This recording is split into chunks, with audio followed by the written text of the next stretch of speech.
Don't be afraid of the dark. Just relax and let the darkness fall over you.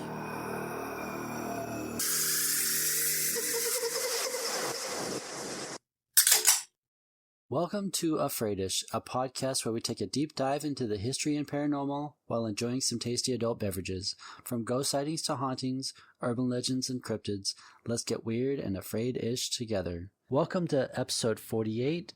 I'm Paul. And I'm Ashley. How have we been? Doing the same old thing. Same old. Well, actually, Listen to the same old smut. Okay. I've had a pretty exciting month, I guess. Yeah. So I was recently invited on a friend's podcast, the Hot Mess Roundtable.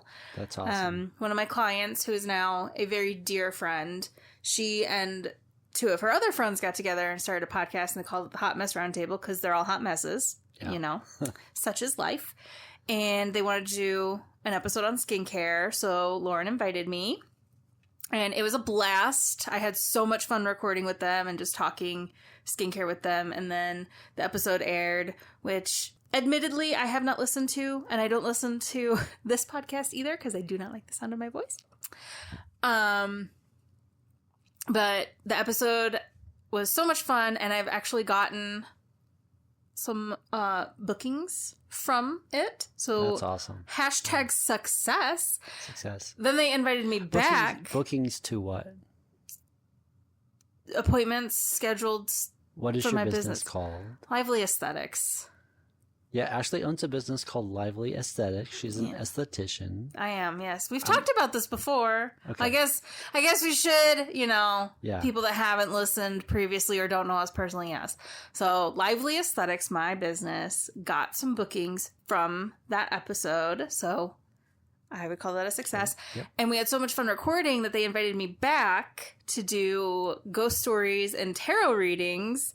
And I was over there for like 3.5 hours. Yeah. It was like we ended up recording for 2.5 hours. And we took a break in between because I was talking about the ghost tube apps. Yeah. So they downloaded a couple of the ghost tube apps and started paranormal investigating around Jordan's house, which I was like, I do not recommend. I do not advise using these apps in the place you sleep. Yeah. But it was such a fun time, and that episode will air around Halloween. That's cool. Yeah. So yeah, I need to listen to their podcast. Yeah, you do. Sounds pretty cool. They're so fun. I love Lauren. Thanks I love to Lauren, Lauren for last year with your birthday, Yeah. helping with your birthday party.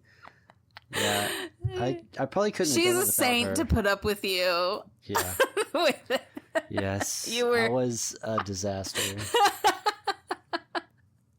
It was a great birthday though. I wish I remembered more of it. I was not present and accounted for. Still am not, but it's fine. Yeah. It was good though. You did not expect it at all. I did not. You, for the first and only time, Yeah. managed to pull off a secret surprise on I know. me. Every other time you've somehow guessed what it was or what it is. Like I did with the topic of this episode. Yeah. Do you want to tell that story or should I? You can. Okay. So Okay, well, anyway, so you kept saying, I hope you like this episode that I'm working on. I think you're going to like it. And then finally, I was just like, for some reason, I had this inkling that it wasn't in a Missouri location. Yeah. And so I asked you, I was like, is it in Missouri? And already I had the place in mind, but I was like, no, surely not. Surely not. Then you said, no, it's not in Missouri. And I was like, could it be? So then I was like, I should ask a few more qualifying questions. Is it in Michigan? yes. Yes. And then I just was like, immediately, it's this place. Yeah. Yep.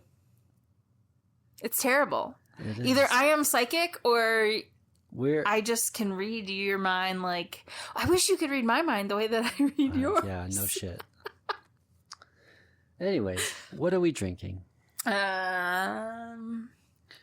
Well, my first glass was of the blood orange margarita. Flybird brand blood orange margarita wine cocktail. Hecho en Mexico. Made with 100% agave. Yes. Ready to is drink. So good. But I don't like the way that they taste straight out the bottle, so I add a little splash of Sprite Zero, which just kind of helps. But I like to drink right out of the bottle. I could drink like a whole bottle. It's too, like, it's too syrupy sweet. Yeah. I can't do the sweet drinks anymore. Yeah. I just can't. I'm a dry red wine girly. Yeah. I can do like one margarita. I just like, if I'm going to do a cocktail, it can't be like super duper duper. Yeah. Like cloyingly sweet. And I feel like this stuff is very cloying on my tongue. And then it's also very strong on the alcohol, which is like fine, because what do you drink for? Yeah. But I'm over drinking to get drunk. I want to enjoy my drinks, and I can't. So I cut it with Sprite, and that's fine. That's my prerogative. I can do what I want. I'm a big girl. I'm on my fourth glass. Holy shit, I haven't even finished my first. My first glass was of the blood orange, and the other ones were of the papaya, passion fruit. Passion fruit. Hey, did you save me any? Yeah. Okay. I drank like 3/4 of the bottle, but there's still a little fuck bit. You. I literally have this much of my glass left, and this is my first one. Anyways, I am feeling pretty good about this episode. I do have a drink that I want to make next time we record. It's the one that Jordan made. It's apple cider, caramel Smirnoff vodka. Like it's got a special name, but it's caramel flavored. Caramel sauce. Yum. And champagne. Yeah. Very fitting for the season. Very delicious. Very delicious. It was so good. Like and she rimmed the glass. She stuck the rim of the glass in the caramel sauce, and then cinnamon sugar. Right. Oh, speaking of margaritas, margarita. We went to our usual Mexican restaurant in Springfield. #Solito. Yeah, and as soon as I walk in, she's like, they're like, your usual group. Green iguana. Like, yeah. And then I walk to the table, and our usual waitress walks up and says, "You want your drink?" I'm like, "Yes, please." It's a green iguana margarita with a sugar rim, which is very good. You got there before we did. Yeah. And like you got us a table. We walked in, sat down, and she came up with your margarita and your glass of water. Yeah. And then she turns ice water. She turns to me and she goes, "Coke Zero?" Yep. I was like, "Yes, please." Keegan, sweet tea? Yes, please. Killian, he's a little bit of a mixed bag. Yeah, sometimes it's Dr. Pepper, sometimes it's Sprite, yeah. Sometimes it's lemonade. Yeah. And then my mom, margarita, glass of water. Yep. Like it's almost pathetic how well they know us We're there like almost every other Friday. Sometimes every Friday. Like we go there a lot. Yeah. To be fair, it is amazing food for decent price. Yeah. Honestly, like there are objectively better Mexican restaurants in Springfield, but you're also going to pay for that, like, I don't know, gourmet food. Solito, they're like, I've never been disappointed by a dish. Yeah. And I don't feel like the prices are too, like that place that we ate at a couple weeks ago, the new place here in Republic. Yeah, I wasn't a fan. The food was the rice. The rice was really good. I remember distinctly loving the rice. The prices were overpriced for what you get, I think. I mean, I got a quesadilla that was $15, and it was just meat, cheese, and a couple peppers and onions. That was maybe $11. Yeah. Yeah. At Solito, I can get a fancy... The pasta poblano is so good. Yeah. It's so good. It's a creamy poblano sauce. You know how much, like, I'm just addicted to poblano peppers. Yes. If I'm not eating Greek food, it's got to have poblanos in it. Right.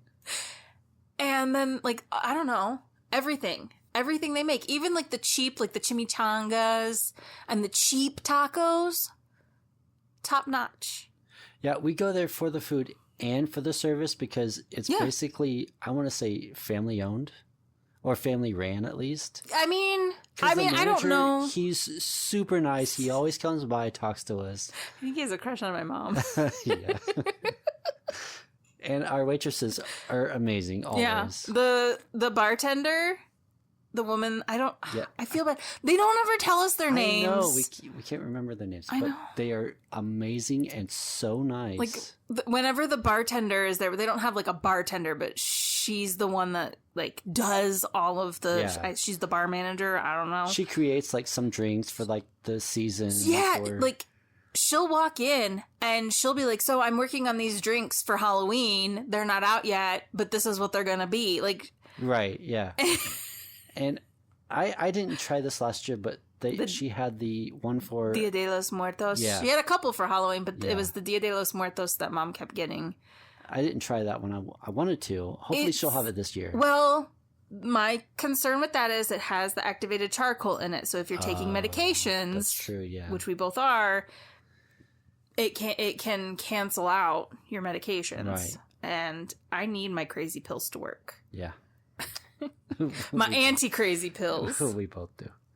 Anyways, yeah, so we're speaking of Celito Lindo on South Campbell in Springfield, Missouri. Yeah. It's pretty amazing. Yeah. I mean, there's another location that I don't know about. I mean, I don't know their service, but as far as South Campbell. Is that the one on National? Yeah.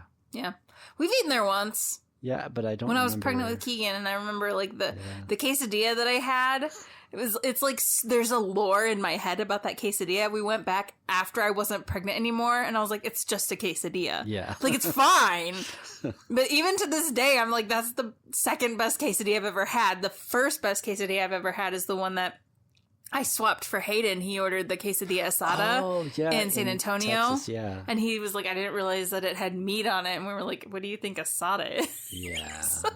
But, that was the best quesadilla ever, hands down, bar none. It was like a little shithole place in San Antonio. Yeah. It was so good, though. Yeah. Yep. All right. So let's get started. Okay.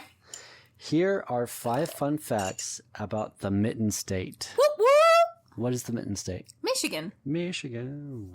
Because it's shaped like a palm of a hand. Yeah. It's the only state it's the only place in the world where you can point at your palm to tell people where you hail from. Pretty much, yeah. It's my favorite thing to do. 5 fun facts. Number 1. Michigan boasts some impressive bridges. Mm-hmm. The Mackinac Bridge, one of the world's longest suspension bridges, spans 5 miles, connecting the Upper Peninsula to the rest of Michigan. Additionally, the Ambassador Bridge, a vital economic link between Detroit, Michigan, and Windsor, Ontario, Canada, stands as North America's busiest international border crossing in terms of trade and volume. Yeah.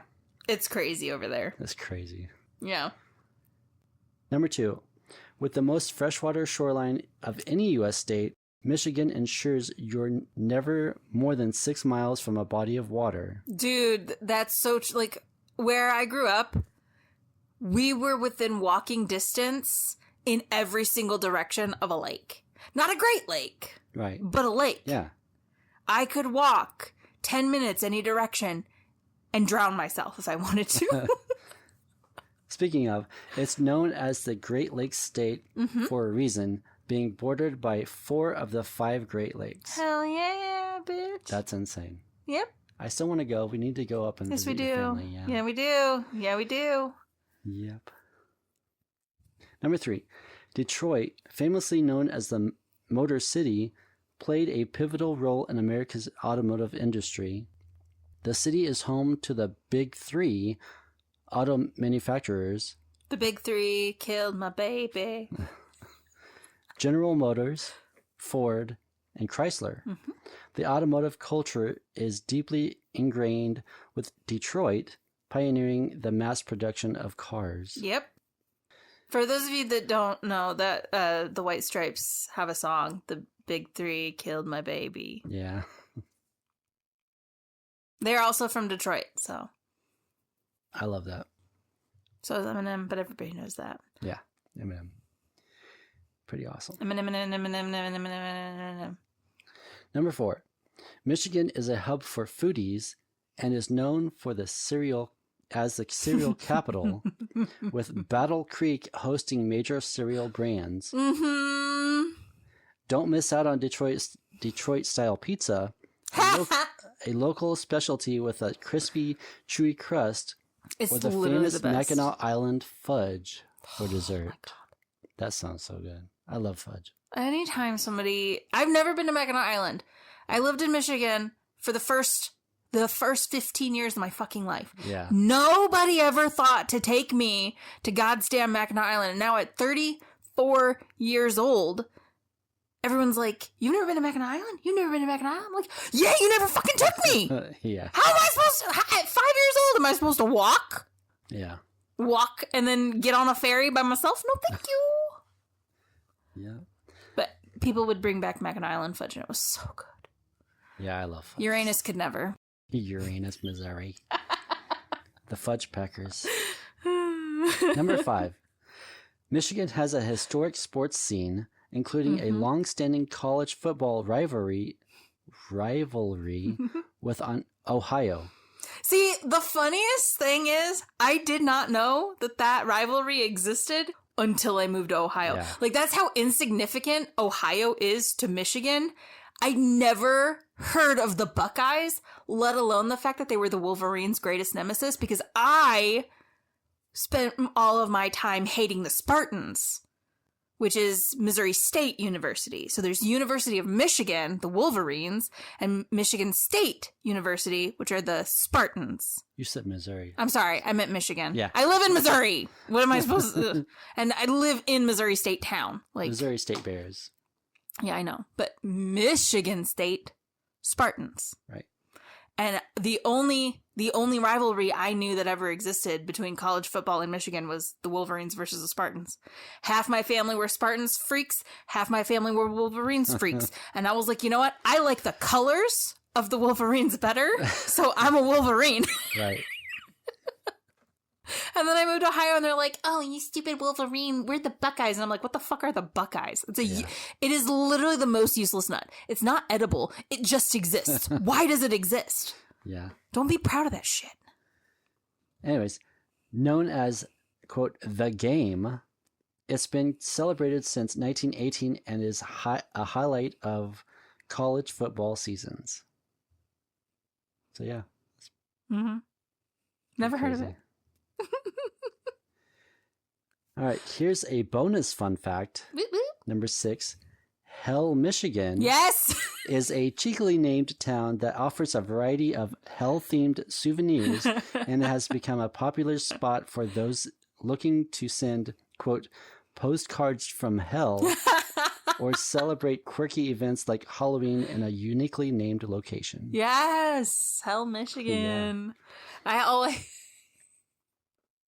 I would always get around like the no cursing thing as a kid growing up. I would tell people to go to hell because it's a physical place that they could drive to. Yeah.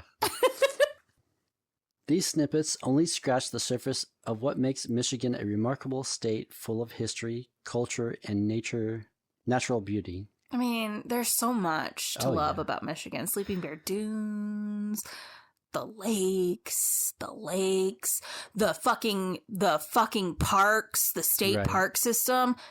I don't know about other states because I've only lived in 3 states. Michigan, between Michigan, Ohio, and Missouri, has the best state park system, the cleanest parks, the most beautiful, well-maintained parks, the most easily accessible parks. You drive 20 minutes, you're at a park. Right. It's amazing. I miss them. Yeah. I want to go visit. Me too. I want to move back. Yeah, I know. I want to go home, literally, to the lakes. I know. Whether visiting haunted houses, tasting local delicacies, or exploring automotive history, Michigan offers various attractions and activities that reflect its unique character and heritage. Today, we're stepping into a place that's as beautiful as it is haunted. I'm talking about Mackinac Island, Michigan. Yay!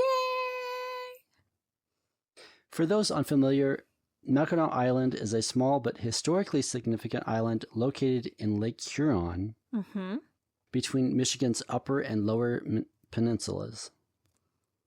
It's known for its well-preserved historical sites, its ban on motor vehicles, and, of course, its ghosts. Yes, you heard me right. Mackinac Island is reputed to be one of the most haunted places in the United States. But why?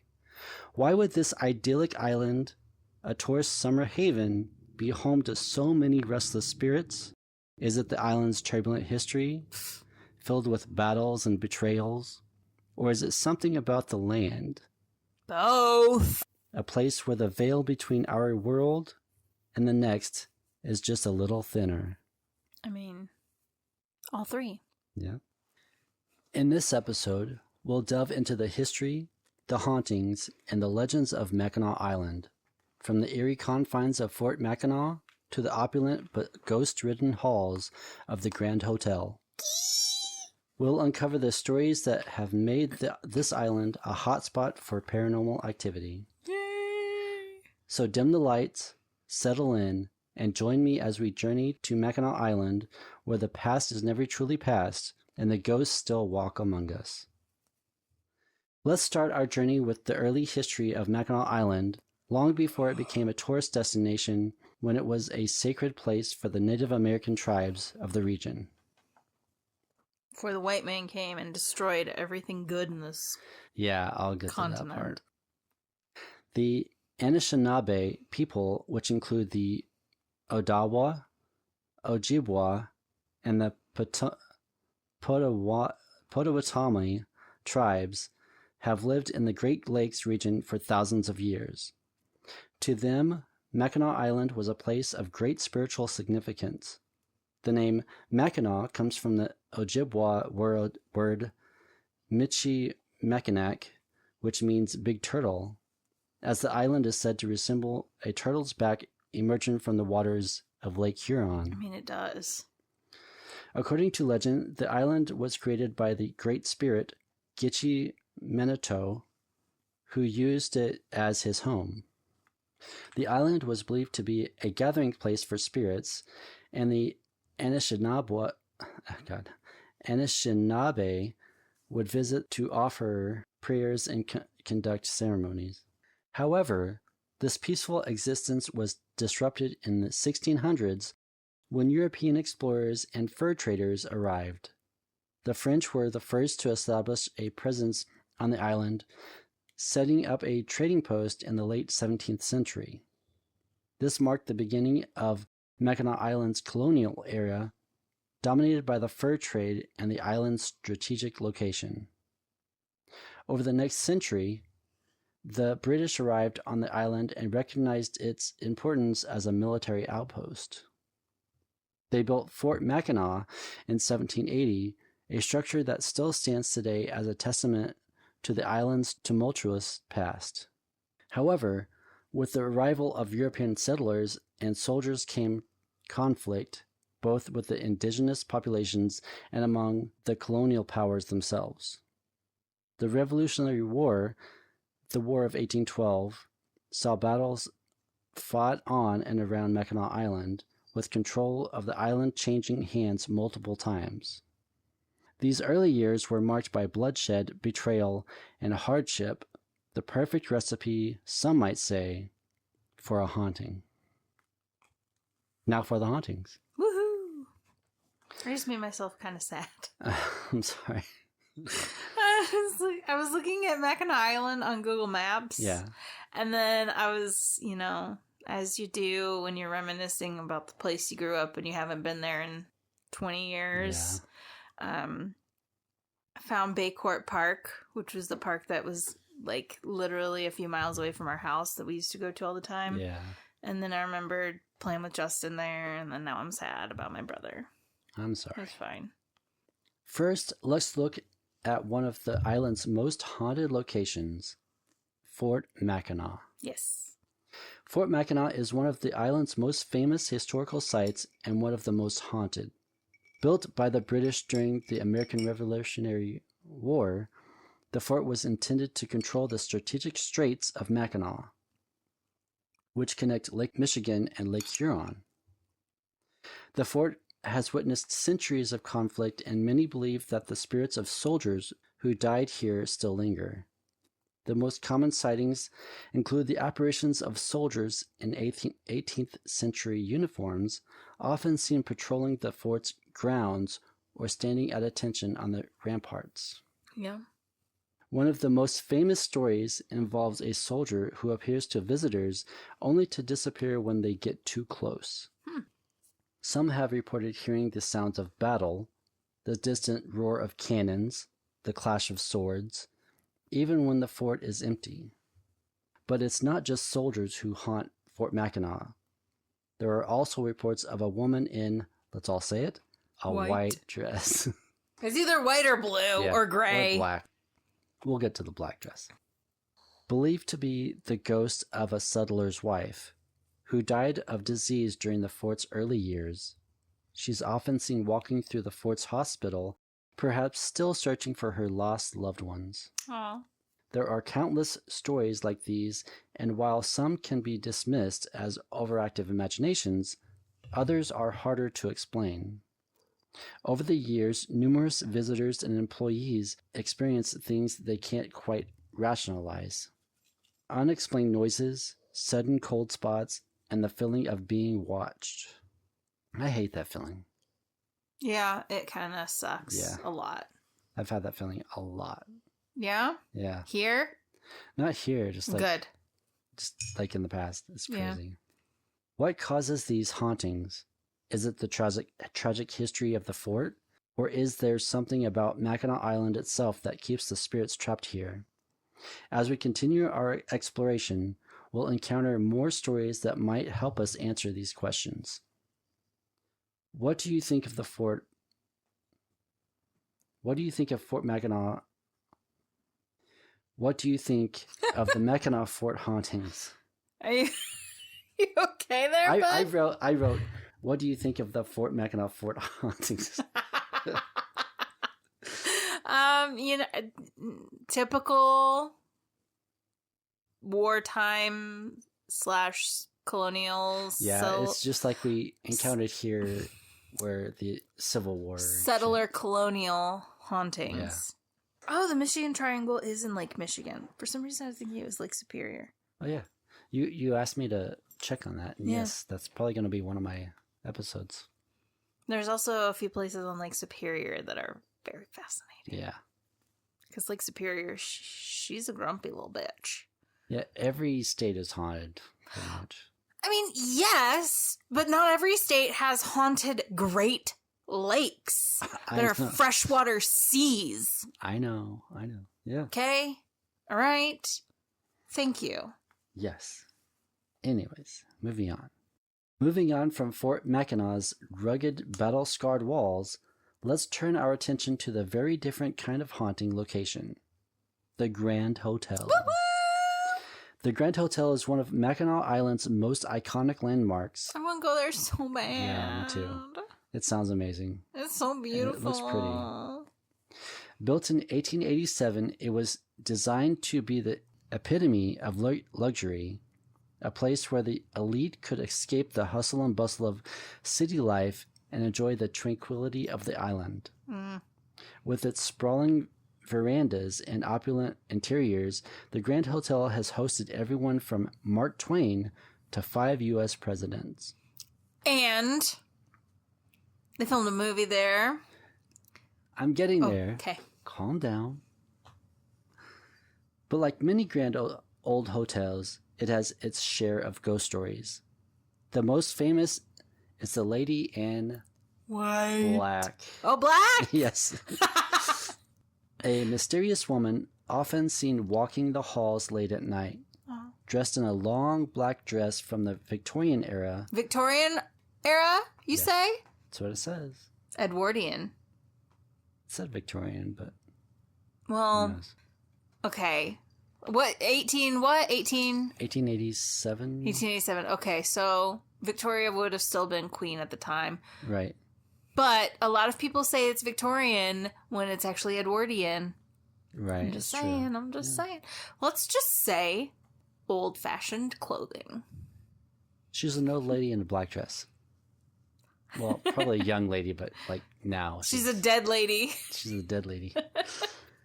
She's said to be the ghost of a woman who was jilted at the altar, as pretty much all Lady in White or Lady in Black have been. You know. They're mostly ladies in white, though. Yeah. Because brides are associated with wearing white nowadays. Right. Thank you, Victoria. Yep. Queen Victoria for starting that trend. Yes. Because that was never a thing before her. Yeah, that's crazy. I mean, I'm sure brides wore white, but she made it popular. Yeah. Heartbroken, she took her own life at the hotel and has been wandering its corridors ever since. Lady, he ain't worth it.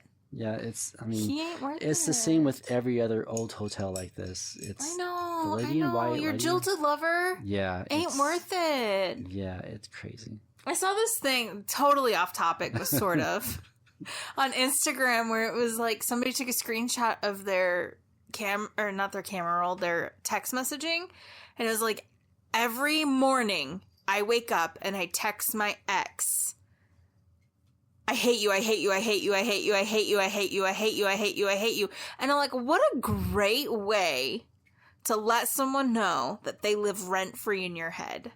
What a wonderful way to let your ex know that you're not over them no matter what you might say. Right.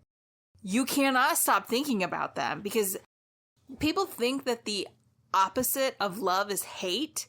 The opposite of love is apathy. Yeah. If you can think back on someone and have no feelings for them whatsoever, minus the like reminiscing of like, oh, we had some good times, whatever.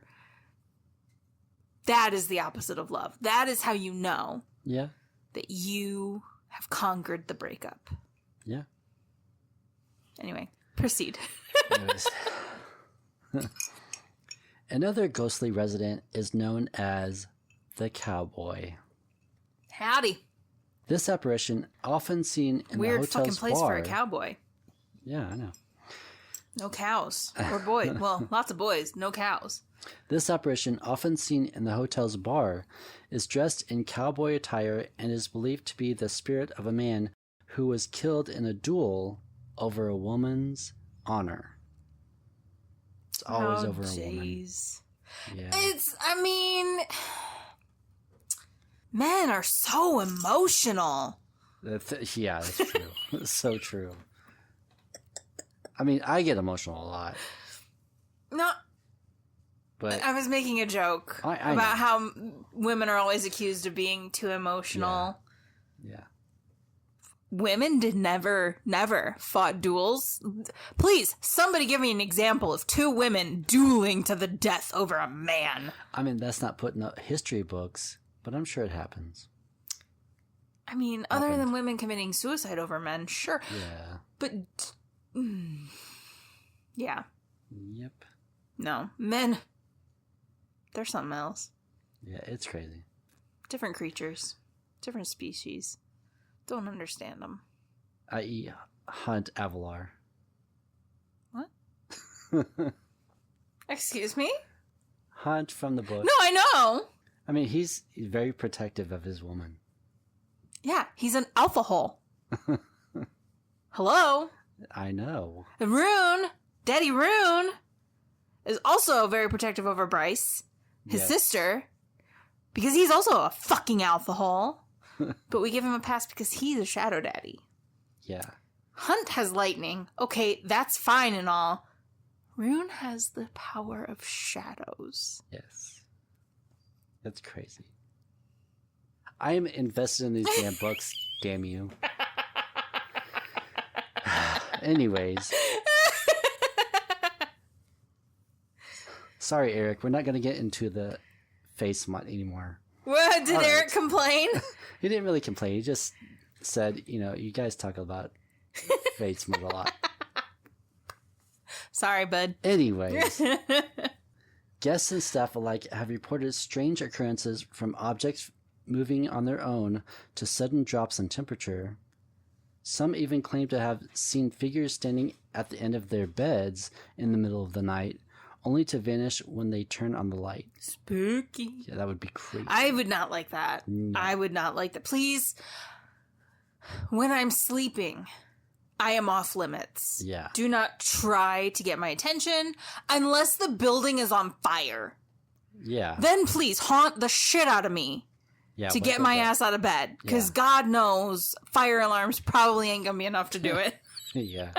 I'll be like, it's a drill. Smell smoke. Somebody's burning something next door. The Grand Hotel is a place where the past seems to linger and where the line between the living and the dead is sometimes blurred. Whether you're a skeptic or a believer, there's no denying the eerie atmosphere that pervades this historic building. So what do you think of the Grand Hotel's hauntings? I don't care that it's haunted. You're going to take me there. Yeah. I mean, one of these years. It's beautiful. Yeah. I want to stay. Yeah. I want to stay the night. You didn't get to the thing, to the movie. I'm getting there. Calm You down. just did the Grand Hotel. It's over. And you didn't talk about the movie. I do later in the episode. Come on. Fine. I'll get there. Fine. Now let's take a closer look at Mission Point Resort. Have you heard of it? Mm-hmm. Yeah? Okay. Another location on the island with its share of ghostly tales. Mission Point Resort is another location on Mackinac Island with a rich history and reputation for being haunted.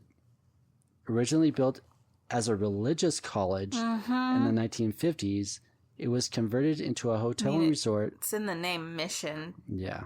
It was converted into a hotel and resort after the college closed. One of the most famous ghost stories associated with Mission Point is that of Harvey, a student who is said to have taken his own life after a failed romance. Guys, come on. They ain't worth women it. aren't worth... No. I mean... Jilted lovers. Yeah. Ain't worth it. There's someone better out there for you. Yes.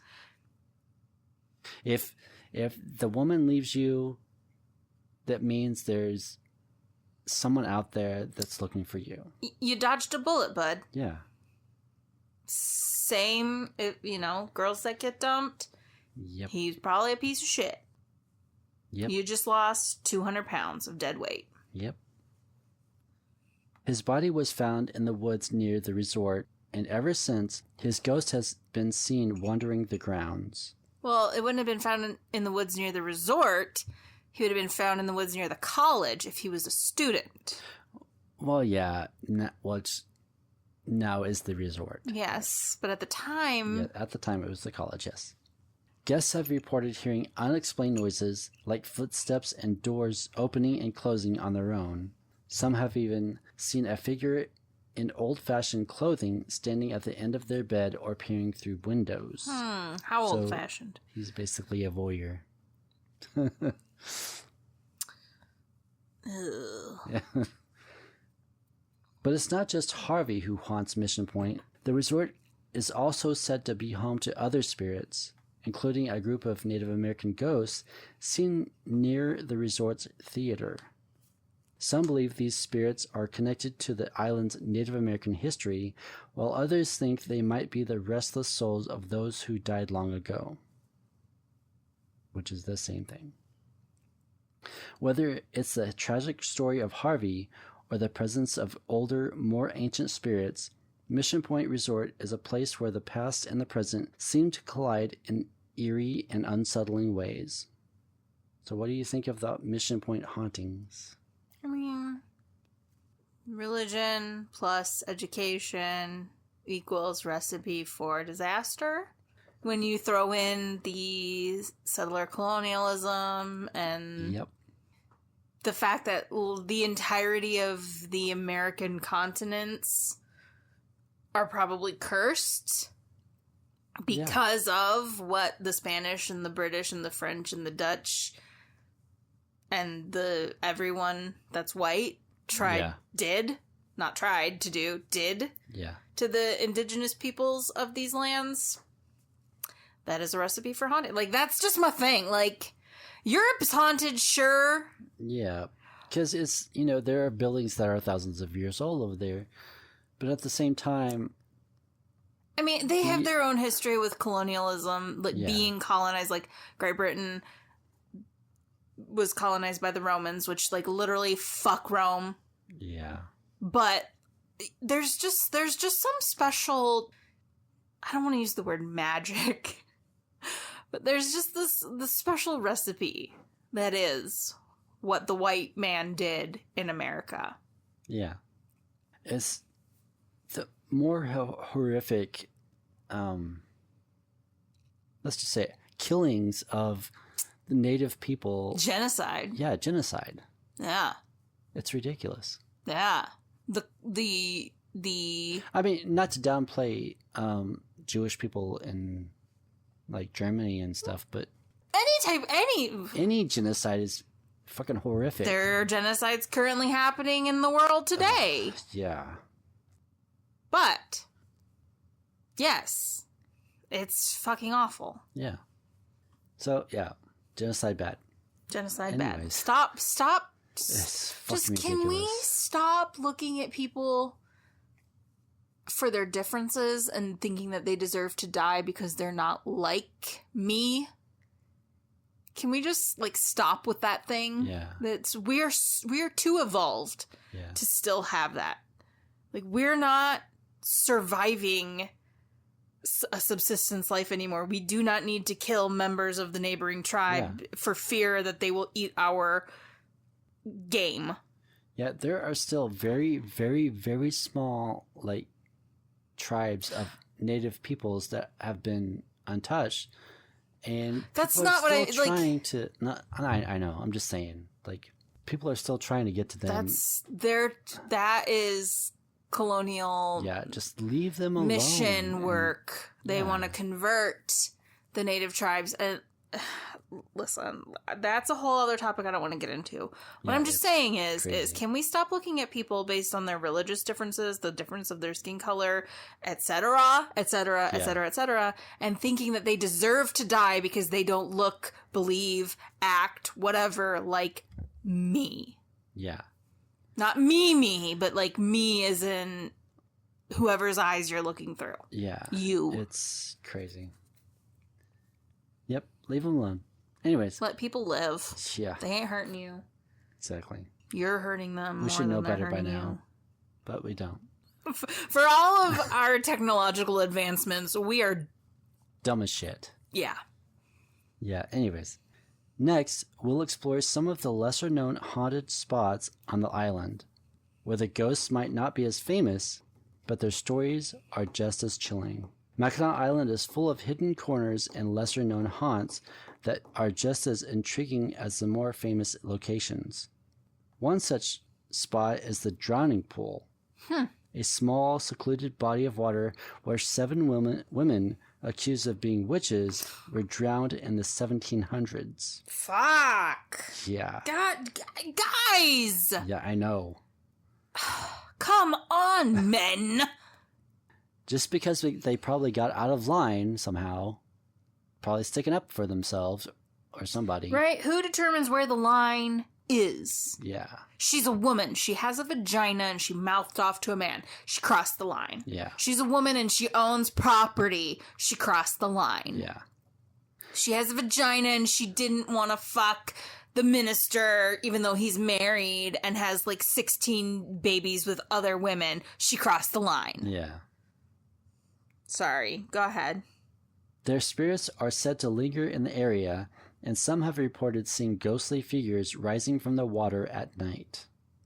Another eerie location is Arch Rock, a natural limestone arch that towers over Lake Huron. According to the Native American legend, Arch Rock is where the spirits of the dead pass into the next world. Oh. Visitors have reported feeling an inexplicable sense of dread when approaching the arch, and some have even claimed to see shadowy figures moving among the rocks. And then there's a lesser-known tale of the Michigan Merman, a creature said to inhabit the waters around Mackinac Island. Is that Therian? Therian? Therian. While sightings are rare, some believe this creature is connected to the island's supernatural energy, a guardian protecting the island from outsiders. These are just a few of the many stories that make Mackinac Island a place where history, legend, and the supernatural come together in fascinating and often terrifying ways. Now, let's move on to how modern-day paranormal investigators explore these ghostly tales. In recent years, Mackinac Island has become a hotspot for paranormal investigators. Equipped with the latest technology, these ghost hunters are trying to document and understand the island's many hauntings. One of the most popular tools these investigators use is the EMF detector, which detects Electro. I can't fucking talk. No, you can't because you drink too much alcohol. Which makes me feel good. But it also makes you mush mouth. Yes. Use the EMF meter, which detects fluctuations in electromagnetic fields, often believed to indicate the presence of a ghost. Other common tools include digital voice recorders or for capturing EVPs, electronic voice phenomena, thermal imaging cameras, and motion sensors. There's this channel that I follow on YouTube. I can never remember. I think it's called Voices of the Past, but I'm not positive that it's the same channel that I'm thinking of. She's in the UK, and she goes all over the UK and records at like all of the famous places in the UK, like Hampton Court Palace, and gets some really interesting, if it's legit, if it's real, because, you know, you never know with the internet, some of the EVPs that she gets are amazing. Right. I love EVPs. Yeah. I mean, I've heard some on the internet. I mean, I don't, whether they're true or not, it's pretty fucking wild. Yeah. Several paranormal investigation teams have visited Mackinac Island, each with their own findings. At Fort Mackinac, investigators have recorded EVPs of what sounds like soldiers speaking in Old English accents.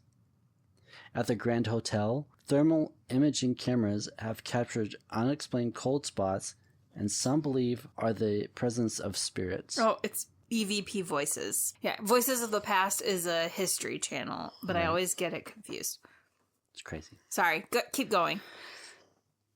The most compelling evidence comes from personal experiences. Many investigators have reported feeling overwhelming sadness or fear in certain areas, particularly near the sites of past battles or tragedies. Yeah. Despite technological advances, the mystery of Mackinac Island's hauntings remains unsolved. Are there any ley lines that pass I don't by? know. I wouldn't be surprised.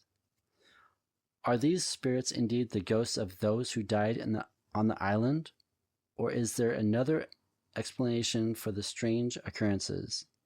As we explore these questions, it's clear that Mackinac Island is a place where the past is never far away. It looks like there's a ley line that passes right over Mackinac Island, according to this map on the internet that could be total bullshit. Yeah. So ley lines are supposedly lines through that go... They're energy. Yeah. I don't know, man. There's like a whole Google ley lines, and it'll tell you what they are. Basically energy that... There's a minor one that runs very near here.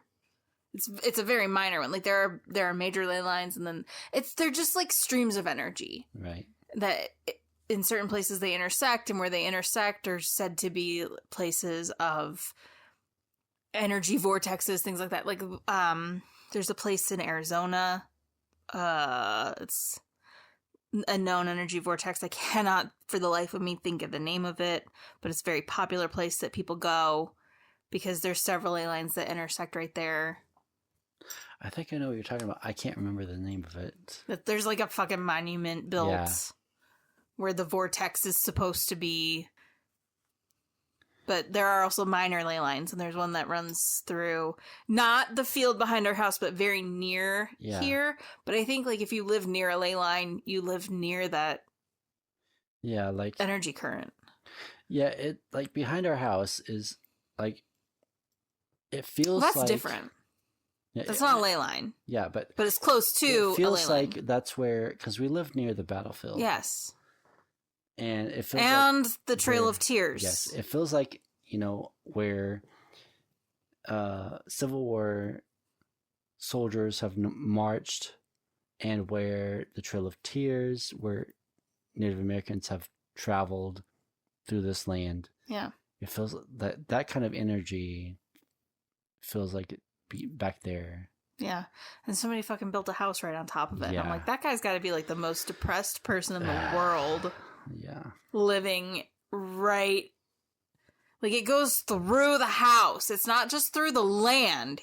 They built the house right through where the stream. Yeah, basically. The energy stream, the soul stream, whatever. I mean, I haven't met him yet, but whether he's nice or not. But you met the father. Yeah. I mean, he could have backed that house up to the trees, but he didn't. Why don't you back that house up? Unfortunately. Show me what you're working with. But he backed it up to our fence line. It's in the center of the property. They did not back it up to our fence line. I know. It's in they put it in the center of the property. All I'm saying is that they built it where I had the vision of the stream of souls that run through the other people that their houses face the main street through here. Yeah. It runs between the houses. Yeah. Theirs runs in the house. Yeah. Again, that is if what I saw is a real thing. Who fucking knows, Yeah. I don't know. I could also be fucking crazy, which, I am. That's indisputable. We both are. But also, excuse me. What? Somewhere in time. I'm getting there. Jesus Christ. Okay. You've talked about everything but, and I'm like dying.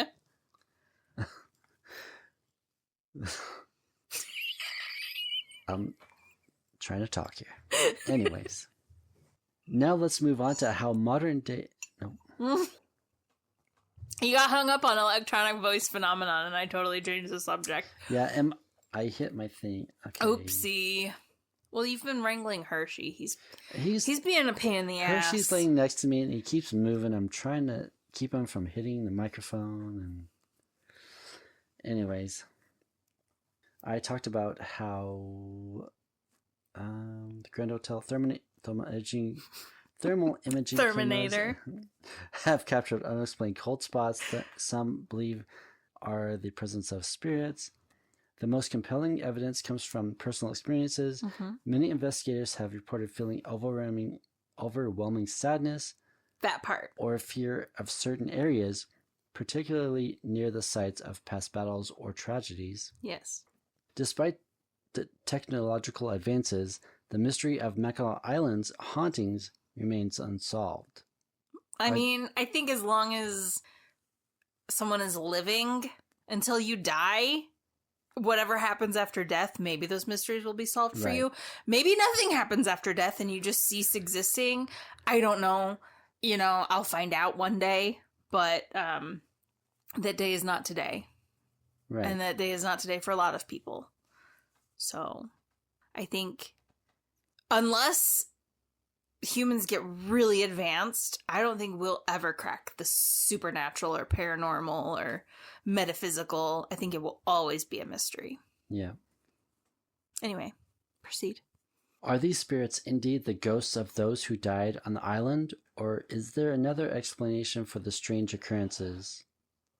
As we explore these questions, it's clear that Mackinac Island is a place where the past is never far away. Next, we'll examine how the island's ghost stories have impacted the culture and economy. Mackinac Island's ghost stories are more than tales told around a campfire. They've become a significant part of the island's culture and economy. Ghost tours are one of the most popular activities for visitors, offering them a chance to explore the island's haunted locations and hear the stories firsthand. Stop. Okay, so you're telling me that when we go to Mackinac Island, I can take a garden tour in the daytime and a ghost tour at nighttime? Yes. My life is complete. Like, not yet. Not yet. I can't die happy yet. But when that day finally comes. Yeah, we're going to visit there, and we're going to get a garden tour and a ghost tour. All right. Yes. Sign me up. All right. I'm down. And we're going to stay in the Grand Hotel. No, but like, wait. If they did a haunted garden tour, I would die. Amazing. Like, does a ghost live in the hedge of hydrangeas? Please tell me.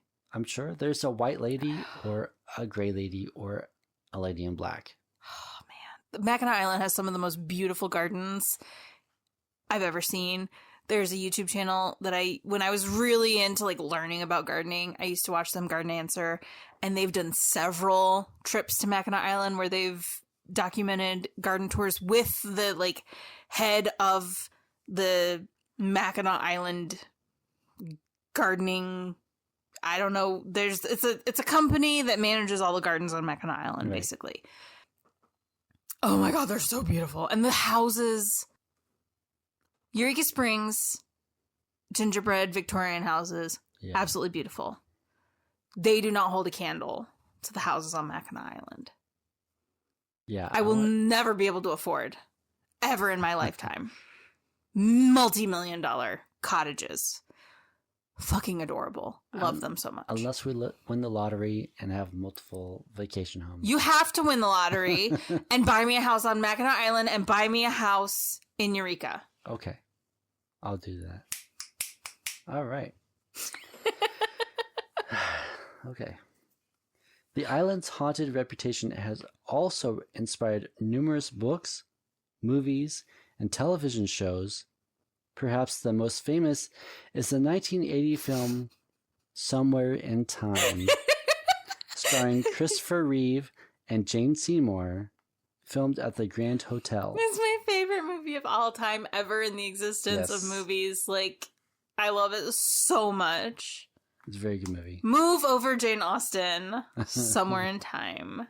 The movie's romantic and otherworldly themes have only added to the hotel's ghostly allure.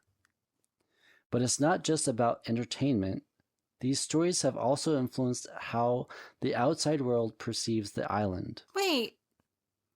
Were there no ghost stories from filming on the set of Somewhere in Time? Like, I was so hoping that Christopher Reeve or Jane Seymour would have reported something when they were filming. I didn't look into that. I'm sorry. Fun fact. What? The filming of Somewhere in Time, they actually allowed motor vehicles on the island specifically for that. Like, they had to get special permits and everything because there is a scene of him driving up to the hotel in a convertible. That's not something you can do in real life. Yeah. The only vehicles on Mackinac Island are a fire truck and an ambulance. Yep. And the rest are horse-drawn carriages, or horses, bicycles. Or bicycles. Yep. Or you can hoof it on your feet. Yes. For many, Mackinac Island is seen as a place where history is alive, the past can still be felt, and where the ghosts of yesteryear continue to roam. This blending of history and legend has helped Mackinac Island maintain its unique identity, attracting tourists from around the world eager to experience the island's beauty and its mysteries for themselves. As we approach the end of our journey, let's reflect on why Mackinac Island might be such a hotspot for paranormal activity. Why is Mackinac Island so haunted? Why is it the island's history of conflict and tragedy, or what? Did you type gibberish? Yeah. Why is Mackinac Island so haunted? Is it the island's history of conflict and tragedy, or is something more mysterious at work? One theory is that the island's geographic location creates a spiritual vortex at the confluence of several natural energy lines. Ley lines, okay. Yeah. This could explain why so many spirits seem drawn to the island, and why the veil between the living and the dead feels so thin. Yeah. Another theory is that the island's history, with its battles, betrayals, and heartbreaks, has left an indelible mark on the land. Why can't it be both? Could be. I mean, for real, like, if an area is situated on a confluence of ley lines and has a tragic history of death and genocide and war, would the ley lines not amplify that? I'm sure they would, yeah. Exactly. I'm just saying, hypothetically, in theory, if it's true about ley lines and paranormal stuff. Right. The ghosts of Mackinac Island could be the echoes of these traumatic events, replaying themselves over and over, unable to move on. Mm. Whatever the reason, there's no denying that Mackinac Island is a place where the past feels very much alive. It's a place where history and hauntings are intertwined, where every corner holds a story, and where the ghosts of the past might just be waiting to make their presence known. So I'd love to hear your story about whether you've ever visited Mackinac Island and had a ghostly encounter. You can contact me on social media or through email, and if you haven't visited yet, maybe this episode will inspire you to visit this beautiful and haunted island. Yes, we will. We shall go sometime. That brings us to the end of today's episode. I hope you've enjoyed this deep dive into the history and hauntings of Mackinac Island. If you're new to the podcast, subscribe and check out our previous episodes where we explore other haunted locations, which some of are pretty amazing. Yeah. I'd have to say. Yeah. Yeah. We've been some pretty cool places. Yeah. I think this is probably my favorite episode to date, though. Yeah. I liked it.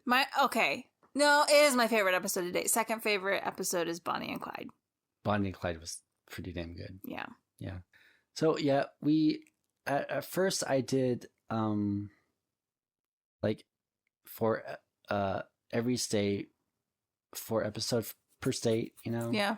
Like I did Missouri, Tennessee, Kentucky, Texas, Arkansas, and such. Mm-hmm. But then I'm like, okay, let's do. We did Texas. I said Texas. Oh, you did? So, and then I'm like, let's do local stuff.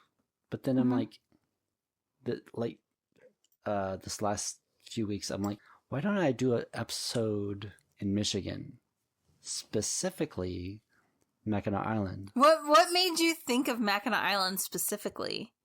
Just during research, I'm like, haunted locations in the United States. Okay. And then Mackinac Island came up. I'm like, really? I mean, I had no idea about the history of Michigan, but then I saw Mackinac Island, and I'm like, holy shit, this is like, I know the entire U.S. was... Michigan is like the forgotten state.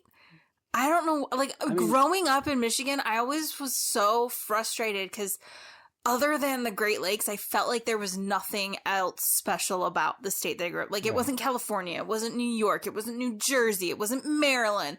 Like, it wasn't one of these, or it wasn't the Carolinas or Florida. But now, being away from it so long, I'm like, Michigan is such a special state. Like, it's so unique. And any state can claim it's unique. And every state has its own beauty, like people. But there's just some special magic about the Mitten State. And that's like, yeah, I don't know. Maybe it's nostalgia. Maybe it's... I mean, I said before, I mean, I'm going to stick with local and then work my way out. Mm-hmm. But now I think I'm gonna just focus on what like pulls me What in. sparks your interest? Yeah. Yeah. So like Mackinac Island pulled me in. It's like very haunted.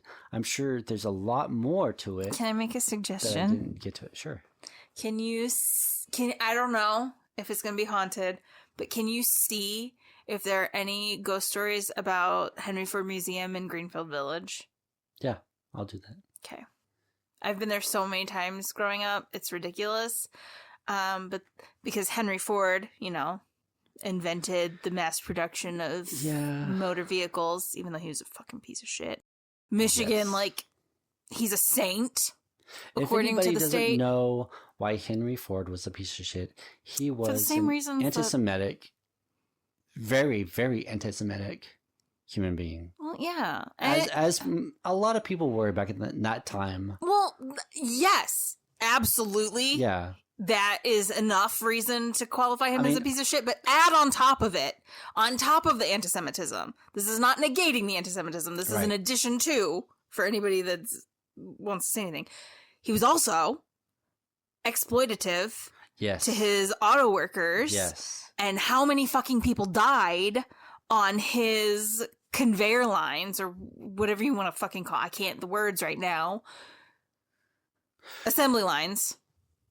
And also, can someone explain to me why there's the house from the Wright brothers is at the Henry Ford Museum in Greenfield? It's in Greenfield Village.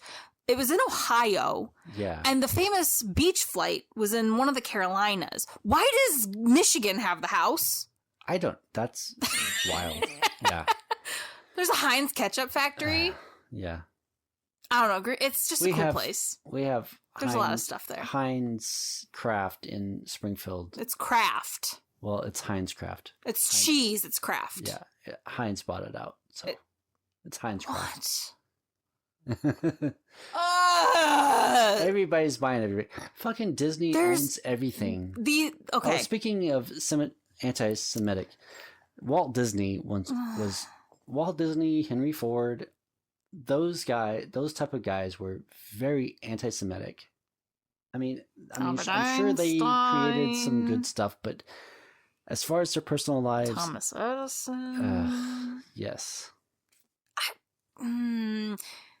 Even Nikola Tesla. Yeah. I love him, but he was also anti-Semitic. Yeah, those were people of their time. Yeah, but it's not excusable. Yeah, yeah. Sad day. Anyway. Yeah. I do prefer Nikola Tesla. Let's just not hate anybody. Let's not hate Jews. Let's not hate Muslims. Let's not hate people Mexicans. Are people. Just because they were born south of the border. And can we stop lumping every Latin American person in with being Mexican? Yeah, because El Salvadorians are not Mexican. Yeah. Anyway, it's the whole thing. Can we just stop the hate? Can we just? Yeah. Where's John Lennon? Stop the hate. It's crazy. Just everybody love. Just love. Yeah. If somebody's being a shithead to you, that is a valid reason to judge them. Yeah. But the God that they believe in is not a valid reason to judge someone. Right. Now, if they use that God to suppress other people, Christians, that's a valid reason to judge them. Anyway. Anyways. So, next episode, I think I might have another Michigan episode. So, stay tuned, please. I'm very excited. Oh, also, there's so many lighthouses in Michigan that are all fucking haunted because lighthouse keepers go crazy. I am a fan of lighthouses. I know you are. I listen to a podcast where you and my grandpa would get along because my grandpa likes lighthouses too. So there's a podcast I listen to where one of the podcasters has a passport that gets stamped. Yes, with a lighthouse passport. Yes. He gets it stamped everywhere he goes. Yes. Every lighthouse he visits. So we got to move to Michigan and we got to get you a passport and we got to stamp all the Michigan lighthouses and then we can start doing all the others everywhere else. That is shout out to Zandy from beach too sandy, water too wet. It's a podcast where they read like 1-star reviews of different locations. They pick it up. But the reviews are bullshit. Yeah, it's crazy. Yes. Yeah. Do you have anything else? No, thank you for doing this for me, and I wish you would have spent a little bit more time researching, filming on Somewhere in Time, because I really want to know if Christopher Reeves or Jane Seymour had any paranormal experiences while they were on the set at the Grand Hotel. And also, that is the greatest movie ever made, and if we had a daughter, I was going to name her McKenna Lynette after Elise McKenna from the movie Somewhere in Time, and also Lynette is kind of a family name, so kind of, sort of. Yep. So yeah, I mean, I hoped everybody loved this episode. It was I enjoyed it very much. It was a lot of fun. Yeah. It's very special to me that you're focusing on my home state now. Yeah. I mean, I think it's better than going like in the very beginning, like I did state to state, working my way out. That was a good system. The problem is the state that we picked. Like, you could get a couple locations, but then after that it was like, none of these are really all that great. Yeah. And then like later on, like you've already done a state, but now you've heard of other locations that are super interesting that you didn't know of before. Because, there's way, way, way more than 4. It would have been way more than 4 episodes per state. Yeah. So I think just focusing on specific locations, like there's a couple places in Ohio that I think you should do. I can't for the life of me remember the names off the top of my head, but there's a specific house that Amy's Crypt did. Yeah. That is like super fucking creepy. Yeah. That's super cool. There's like a portal that was open and they intentionally never closed it. Like, never open a portal and don't close it. Exactly. I don't understand who thought that was a good idea, but yeah, I'm hoping to get more than 10 listeners, because that's my listeners. 10 listeners. Well, hey, mostly from work, which I do appreciate. I do. Yeah, could you imagine standing in front of 10 people and reading that script? You'd be 100% mush mouth the whole time. Exactly. Yeah. You would not be able to get a cohesive word out. Yep. So I would have to drink a lot more.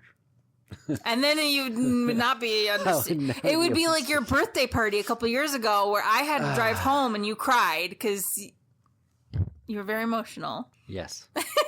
Year before last. Yep. Was it the year before last? Yep. Yeah. Because last year I went to with Eric and Marty? No. Colby? No. Grayson? Eric and Grayson and Grayson's now wife. Yeah, Maddie. Maddie, yeah. Congratulations to Maddie. Congratulations, as Paul says. Congratulations to them. Yes. Congratulations. Yes. Congratulations to Grayson and Maddie. Love you guys. Anyways, so yeah, because last year was a hell of a fucking year for Amazon. It's going to be this year too. Unfortunately, Amazon let go a bunch of people for unionizing. Which is illegal, but yeah, it should be.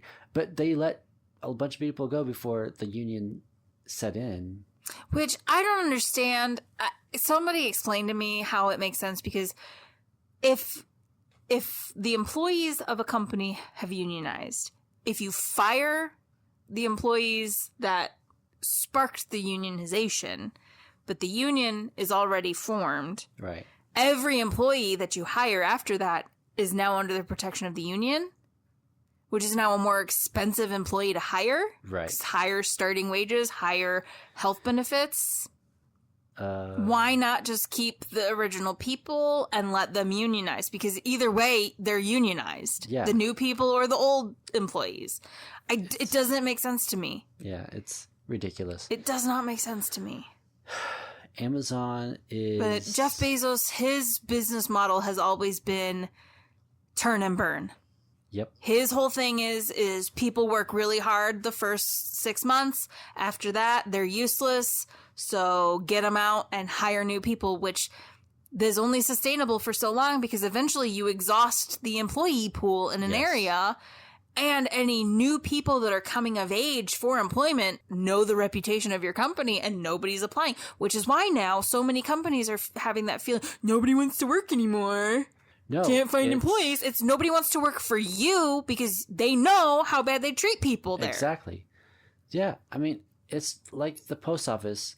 Fortunately, we don't get, like Amazon, they hate it when people take breaks. Yeah, you can't even go pee. It's hard for Amazon employees to go pee when delivering packages. How do you go pee? I mean, I fucking take a 15, 20-minute lunch at gas station or Walmart. Market, you know. Okay. I just chill out. Fortunately, I am able to go, you know, take a potty break and, you know, eat lunch and not reprimanded call it for a potty break. Take a piss at the market. Anyways, yeah, fortunately, I'm not reprimanded for doing those things because I'm allotted for it's like a federally protected right first and foremost. And I'm union. You need to fucking take advantage of that fact and make the union work for you. But that's neither here nor there. Unfortunately, our union is... We need to get rid of the union president because he is worthless, and we need a union that actually works for us. But yes, and if the people that are currently working at a business do not participate in the union, then the union is useless because the people that are currently working aren't participating in the union. Unions are democracy in action. Jimmy Hoffa is not buried God knows where in Michigan for nothing. Honor him and participate in your union. It may not be the Teamsters, but it's something. Yeah. Oh, speaking of Teamsters are the ones that took USPS or UPS on. And Amazon. Yeah, they're the ones who took Amazon on. Okay. They also did UPS. Yeah, I don't know about FedEx. I don't think FedEx is unionized yet. That's how UPS now, after working 4 or 5 years, gets 40. Oh, I forgot. It's a lot of benefits after like working 4 years or whatever. Well, they got them to put air conditioners on the trucks. Well, yeah. I mean, we're gonna have air conditioners in our trucks if you ever get one. I have one of the LLVs that have one of the newer engines. It's older than me. Yeah. I won't see it a vehicle with air conditioner probably till next year. You'll have it by next summer. This year, over. Yeah. You'll have a Metris by next summer, and then God knows when you'll get a platypus. I mean, I know they look like shit, but I like them. If you don't call yours Perry, I will be so disappointed. His name will be Perry. Thank you. Perry the platypus. Perry the platypus. Fuck yeah. That was when the concept drawings first came out. That was my very first thought. I was like, it's fucking Perry the platypus from Phineas and Ferb. Yep. I cannot get the association out of my head. So the new Nell vehicles are big. Are they Mercedes? No. They are so the old Nell trucks. They're not Rivian, are they? Are made by Grumman, which is a United States military. Yeah, they're military trucks. Contract, yeah. Because they originally looked like Jeeps. Yeah. Yeah, and then they turned them into what they look like now. And the new mail trucks platypus is made by, I want to say, Oshkosh, which is another military contractor. So is that a Wisconsin company? I don't know, but anyways, they are making a new USPS. They're going to be electric vehicles, new EVs, most of them, and guess where they decided to try out these new vehicles? I did not realize that USPS tries out new things in... The new mail truck is the, like, third thing down when you scroll on Oshkosh's website. Yeah. It's so fucking ugly! I like it. I don't It know. looks like a platypus! I'm guessing you didn't hear me when I said No, it. sorry. So USPS decides to try new things out in Georgia, of all places. Yeah! So Georgia just... Atlanta! No. No? I forget what the town... I forget what the city is. But that's where they tried their new stuff out, is in Georgia. Well, if it's close to Atlanta, that makes sense, because Atlanta is a major metropolis. It is pretty close to Georgia. I mean, Atlanta. Where is it? It would make just as much sense if they did Kansas City or St. Louis or Chicago. But I guess their guinea pigs Minneapolis are in Georgia. So if it works out there, it gets, you know... I would think that they would try it out in a more harsh climate, though. I don't know. Like, they see how it deals with the snow and ice. Yeah, I mean, it's an EV, so who knows whether... Oh, they are all EV? Well, most of them. I thought that they were only going to be EV in places where stricter regulations, but the rest were going to be petrol. I mean, not all... They're not all going to be EV, but the majority, I think, are. So they're all going to look fucking stupid. I would drive the shit out of it. Well, you're going to have to. You have no choice. It's not an LLV, which is the mill trucks we are driving now. So, yeah. I like it. I would drive the shit out of it. So, drive it like you stole it. That's what you're gonna have to go by Doofenshmirtz. Doofenshmirtz. That's from... Because Doofenshmirtz drives Perry crazy. That's from... Phineas and Ferb. Phineas and Ferb. Okay. It's a Disney Channel cartoon. Yeah, it's a Disney Channel cartoon. And it's fucking cute as shit. It is. I mean, I would watch it. I watch it when the kids watch it. The only show that's cuter than Phineas and Ferb is Adventure Time. Adventure Time. And I like the other show. The one that takes place in Washington with Grunkle Stan. Yes. And Gravity Falls. Gravity Falls. That one's cute too. I like that show. Yeah. I mean, I don't seek it out, but I do watch it when the boys watch it. I mean, when those shows are on, it's not like Disney Junior days when Mickey Mouse Clubhouse was on 24/7 and I wanted to scrape my brains with my fingernails. Yes. It's not torture when it's on TV. And especially like Adventure Time, the stories are so cute, but they also have like very deep meaning. And they teach children very valuable lessons. Yeah. Like how Doctor Who taught me not to be a conservative piece of shit. Yes.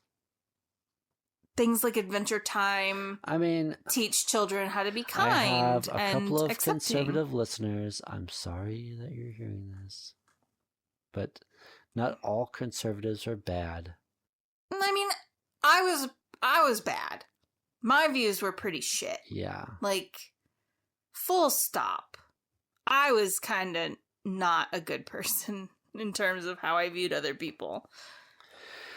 But still. Yeah.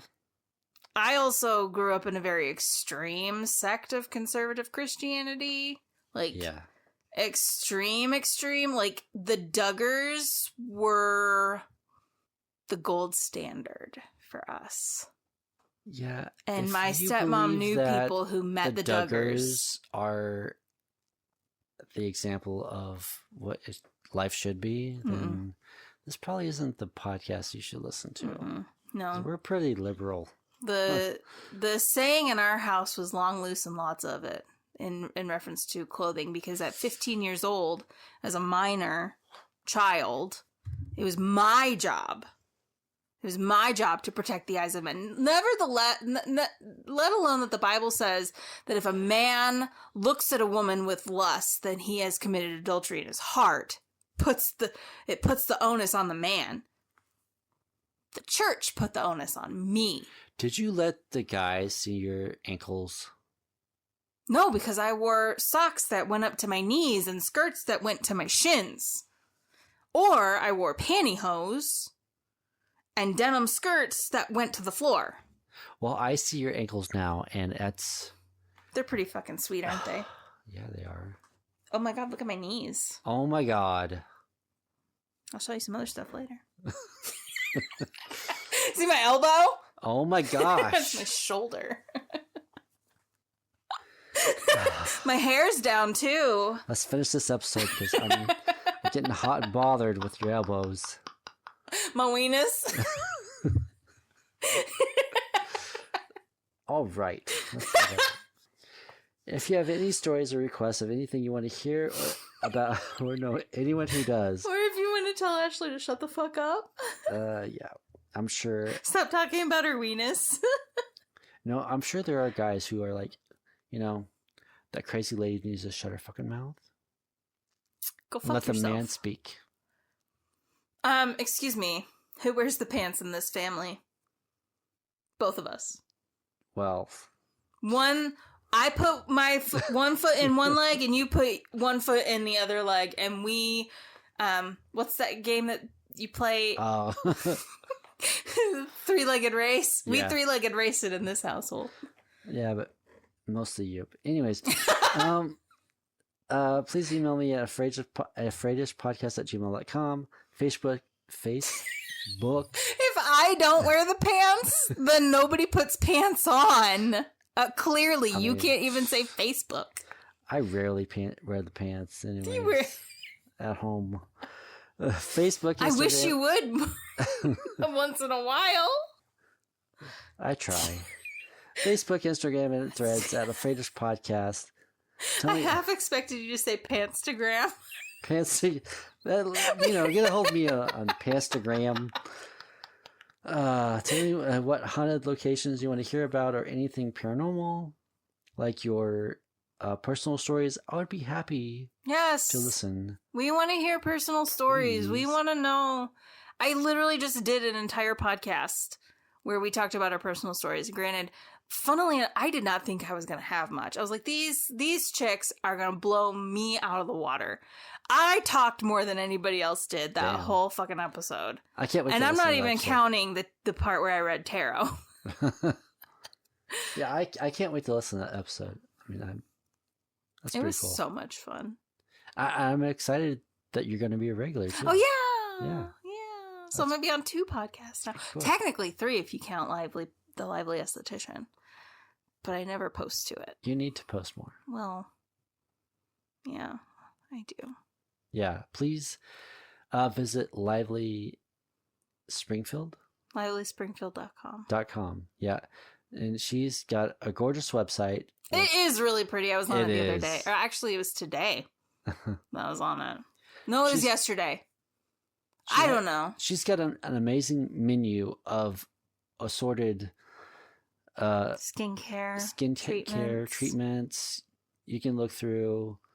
She's amazing. Dudes, get your eyebrows and ears waxed. You know what, guys? I'll tell you And what. your noses. She does an amazing man facial. It's a beard facial. Beard facial. You know. You're due for another one. I was thinking about that Yes. the other day. I tell you what, guys. I mean, it's not. Do you have an epidermis? Then you need to get a facial. Yes. And for those of you that don't know, epidermis, it is your skin. It is the largest organ in the body. It is your body's first line of defense against disease and bacteria Yes. and pollution and fucking everything. You need to take care of it. Yes. Not because it's a girly thing to do, but because it's the right thing to do. It's the manly thing to do. Yes. I have a skincare routine Yes, you do. that I can see the difference when you don't do your skincare routine Yes. versus when you do your skincare I have routine. really dry skin, and when I do my facial routine, it feels good. I mean, Is I it really don't- complicated? Does it take you a lot No. of time? you do the You wash your face in the shower. I do my facial wash Cleanser. facial cleanser, Mhm. and then when I'm out of the shower, I just put my Moisturizer. moisturizer on. Mhm. Which is And- basically lotion, Yeah. but it's moisturizer. Yes. And Ashley, if you visit her, if you're local, she can put you on a routine that's good for your skin. And your lifestyle. Yeah. I mean... If you're not going to do a 14-step Korean skincare routine, I'm not going to make you do a 14-step Korean skincare routine. Yeah. Once every morning, once every night. Do you do it in the morning? No. Mm-hmm. It's best that you do it at night. Yeah. I Get do the it dirt and every pollution single off. night. I do it. I wash off the dead skin. I did not intend this to be an ad for my business. Thank you very much. But I want to get your business out there. So, anyways, cleanse and moisturize, guys. It's a really good routine. Men, are you the primary caretaker for your family? Do you want to live a long, luscious life and look good for your womans? Do a skincare routine. It is good. Yeah. Visit Ashley. She's got different products, which I like the products that I'm using. Yeah? Yeah. Yeah? Yeah? Yep. They're good for you. That's why you're using them. Exactly. So, yeah. You could be using better products, but I don't trust you with the more expensive stuff. So, you're using the good stuff, but you're not using the best stuff. Yeah. What I'm using right now is really good. It's great. Yes. It's great. I see a huge difference. It's not the CBD liquid gold. Yeah. That's the only difference. So, yeah. Go see Ashley for your skincare needs and... your manscaping.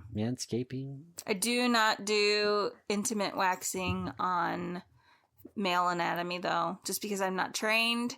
And I've heard horror stories of estheticians that are very trained injuring their clients. Oh, yeah. So when people ask me why I don't do that, because I've had a lot of trans women that haven't had bottom surgery yet ask me, and I don't want to hurt anyone. And since waxing isn't my specialty, I have not made it a priority to invest the hundreds to thousands of dollars that courses for intimate waxing on non-vulva can cost.